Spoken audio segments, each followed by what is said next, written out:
I really don't care what happens to her at all. I don't care.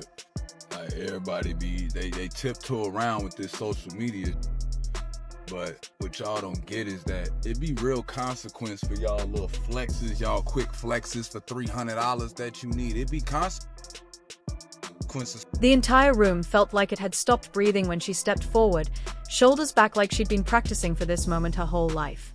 1 second, the lawyers were whispering, the reporters were shuffling their notes, and the next, everyone just froze when Teyana's daughter stood up, eyes steady, voice ready. Nobody expected her to be the one to break the silence that had strangled their family for so long. Nobody thought she'd look straight at Iman, the man who used to lift her up on his shoulders, the man who called her his baby girl even when the cameras were off, and open her mouth to say words that would make the whole courtroom lean forward. Reporters swear you could hear her heartbeat when she raised her hand and swore to tell the truth. And when she spoke, it wasn't just her father she brought down. It was every lie that held their broken story together for years. Her truth wasn't soft. It was a match dropped on a secret that was too dry to survive the flame. They didn't get here overnight. It started slow, slammed doors muffled by thick walls, late-night arguments that ended in forced smiles for the morning school run.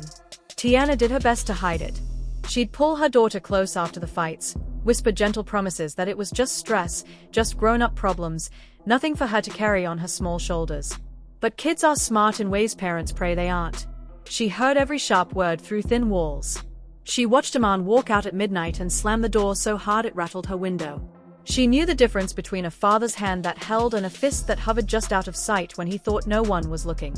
When the court date came, nobody thought she'd say anything. She was just a kid, people thought.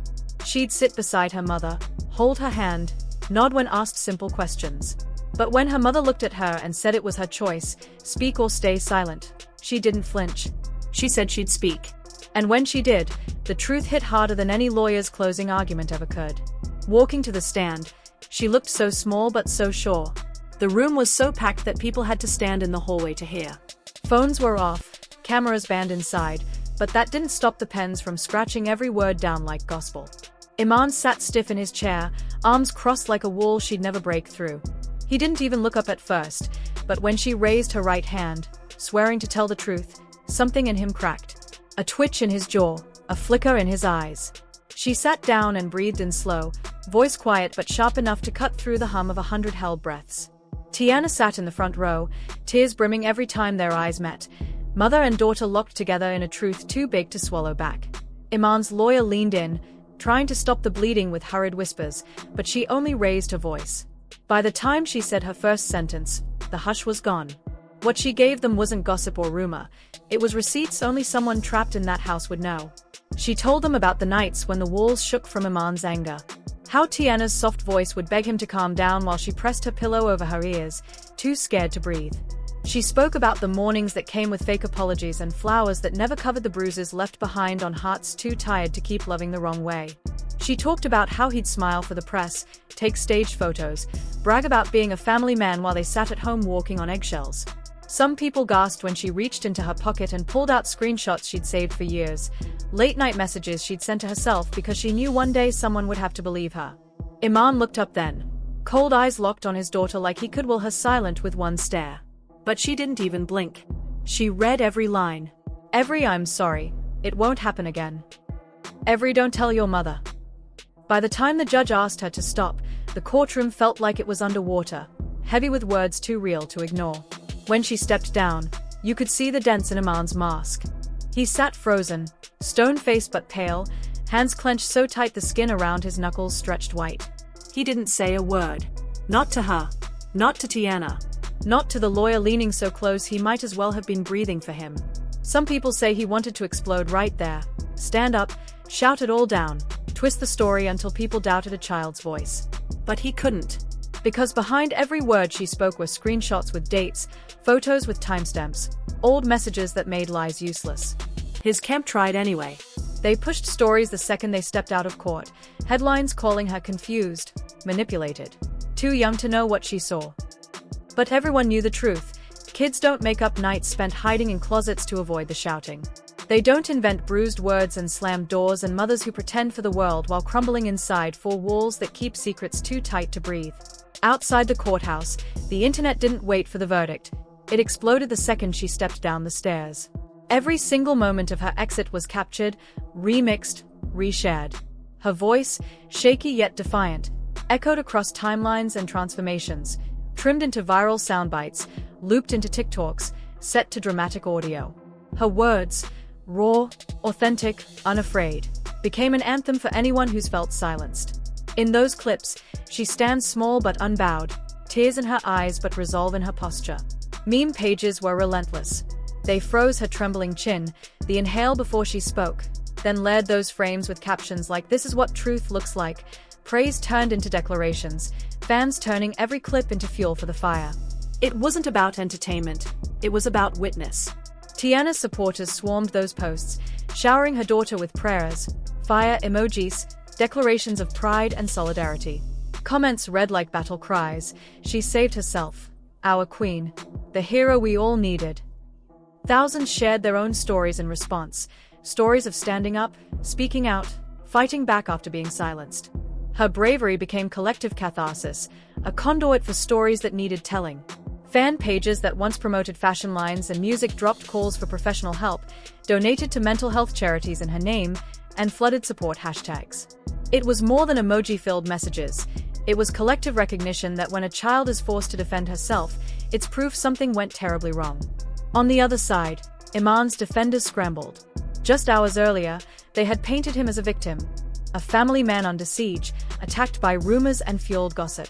Now they were racing to tear down a story that no longer fit their narrative. Social media teams pulled obscure comments from years-old threads. They pushed tweets citing inconsistencies, screenshots of social posts taken out of context. They plastered lines like "Remember, we're innocent until proven guilty," as if that alone delivered some shield. But the soundbites felt dated, rehearsed, heavy with damage control. The strategy shifted fast, from denial to distraction, highlighting his charity work, his public calm in other interviews. But the calm didn't hold. Meme pages had already seized control of his image. His stone face outside the courthouse became shorthand for remorselessness. "When you realize your silence is louder than her words," read one meme. That humanity he'd worked to construct was slipping fast. Conspiracy whispers began as whispers, gaining volume by the minute. Some said this was just the latest manipulation, her words regurgitated, groomed by campaign managers. Others whispered Thigh was her curtain call, the last dramatic scene in a performance everyone else wrote. But those theories never took hold because the truth in her eyes was hard to fake. Somewhere between her shaky inhale and her resolved exhale, she disarmed them all. Silence, 1,000 silent stories of children too afraid to speak, had found its voice, and the internet was listening. Backstage, behind closed doors, attorneys worked double time to spin this new testimony into a weapon, one they could deflect or bury. Insiders say Iman's team scrambled before the transcript was even cold, closing requests for settlement terms, reaching out to gatekeepers, buying time to stop more screenshots from leaking. They tried to inject doubt, to reframe the story as exaggerated, emotional manipulation. But on the other side, Teyana's legal counsel smelled blood in the water. This wasn't just a testimony. They saw a knockout blow, delivered by a child carrying secrets far heavier than most adults. Early on, they anticipated a quiet fight, a private settlement, some muscle flexing, a few redactions. What they'd not planned for was a child who spoke, with utter clarity, about the things that had gone unspoken. Once she stepped down from that stand, her words were no longer sanitized, softened, or edit-ready. Every fragment she shared, snatches of midnight screaming matches, fragments of dark text threads, mentions of phones thrown into walls, became ammunition. Lines no lawyer could easily spin. People close to her say she's willing to go back up if asked, sit through another oath, answer more questions, reveal what hasn't been heard yet. Because once truth is unshackled, it's a force that can't be reversed. Rumors are cheap. Testimony, especially from someone who lived it, is explosive. If she stays silent, some will claim she's a victim who needs protection. Some will claim she's chilling, calm, composed. But even in silence, when you look close enough at her eyes, you see she won. Silence can be the loudest verdict. The second her testimony ended, that courthouse stare became her MIC stand. And the internet, an audience too loud, too engaged, too global, heard her. Now, every feed is waiting. Waiting for the next upload. Waiting for the next leak. Waiting for the final page. Because in a story like this, there is no backspace. No edit button that truly erases. The outside world will keep calling for every detail, and insiders say the truth isn't done yet, not by far. One more intentional reveal, one more honest recollection, and that last door slams shut, not just on a chapter, but on the entire narrative of silence that tried to lock them out. In that moment, the verdict doesn't matter, because truth won first. So now you're caught up in it too, watching from the sidelines as a family rips itself apart one truth at a time. Who do you believe? The daughter who stepped into the fire to burn a lie that suffocated her for years? Teyana, who finally let her child speak when her own words weren't enough to break the chains? Or Iman, the man who built his kingdom on silence and is now watching it fall brick by brick because the one person he thought would stay loyal turned the truth into a sword? Drop your theory down there. Tell me who's lying, who's about to crack next, and what secret you think is still hiding in that house they pretended was perfect. Smash that like if you stand with her. If you know the truth always finds a way to claw its way into the light. And if you haven't yet, hit that subscribe. Because this wasn't just a testimony, it was a bullet shot straight through a lie too old to keep living. And when she speaks again, make no mistake, the curtain will close on Iman for good. Stay locked in. Because this story, it's far from over.